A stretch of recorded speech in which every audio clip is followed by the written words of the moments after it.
Have you ever met someone for the first time and felt an instant connection, or an unexplained dislike? Have you ever had a dream that felt so meaningful you couldn't stop thinking about it? Or wondered why the same stories of heroes, monsters, and wise mentors appear in cultures separated by thousands of miles? According to Swiss psychiatrist Carl Jung, these experiences are not random. They reveal something profound about the human mind. Jung began his career working closely with Sigmund Freud, the father of psychoanalysis. While Freud believed that much of human behavior was driven by unconscious sexual desires, Jung believed people were motivated by something much broader.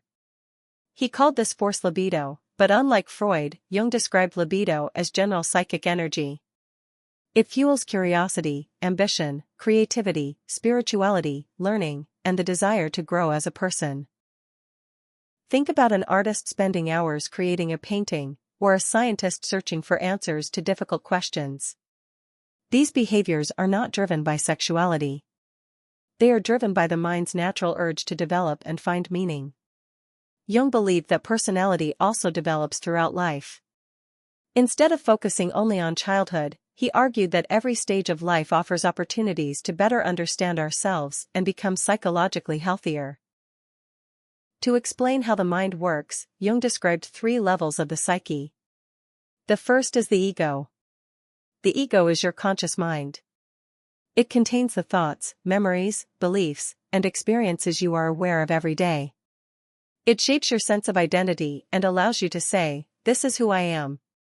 Beneath the ego lies the personal unconscious. This part stores forgotten memories, painful experiences, emotions, and thoughts that have slipped out of awareness. Even when you cannot remember them, they can still influence your behavior. For example, someone who experienced repeated criticism as a child may constantly doubt themselves as an adult without understanding why. But Jung's most revolutionary idea was the collective unconscious. Unlike the personal unconscious, this is not built from your own experiences. Jung believed every human being is born with a shared psychological inheritance passed down through generations. This collective unconscious contains universal patterns that appear across every culture and history. He called these patterns archetypes. Archetypes are not specific memories.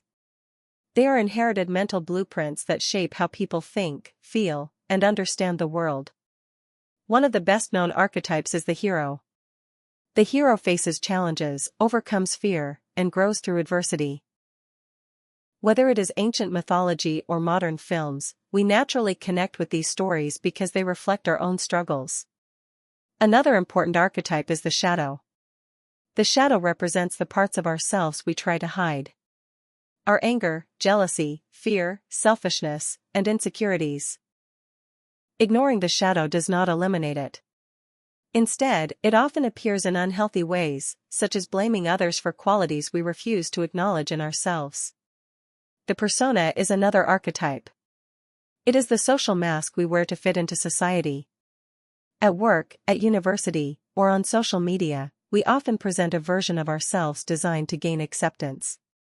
The problem is that living behind the persona for too long can leave us feeling disconnected from who we really are.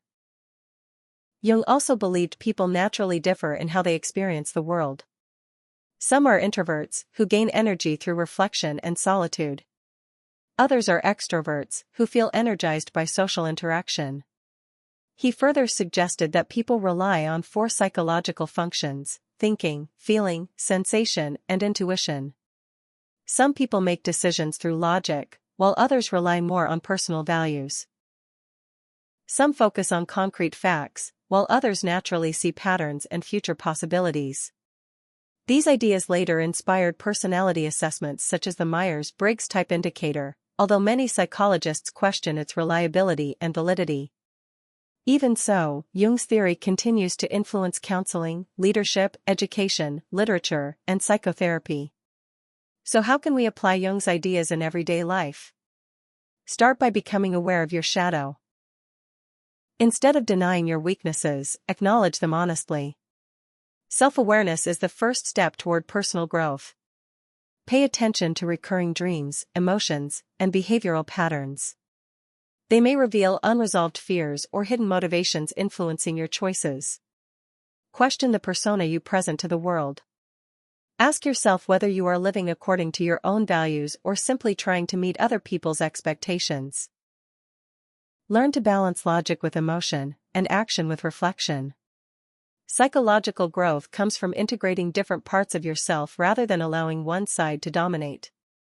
Most importantly, remember that personality is not fixed. Jung believed the goal of life is a process he called individuation, the lifelong journey of bringing together the conscious and unconscious parts of the mind to become your most authentic self. Modern psychology does not support every aspect of Jung's theory. Concepts such as the collective unconscious and archetypes remain difficult to test scientifically. However, his emphasis on self-awareness, personal growth, and understanding the hidden parts of our minds continues to influence psychology today. Perhaps the greatest lesson Jung leaves us is this: the person you believe yourself to be is only part of your story. Real growth begins when you have the courage to explore the parts of yourself you've never truly understood. Because sometimes, the greatest mystery you'll ever solve is yourself.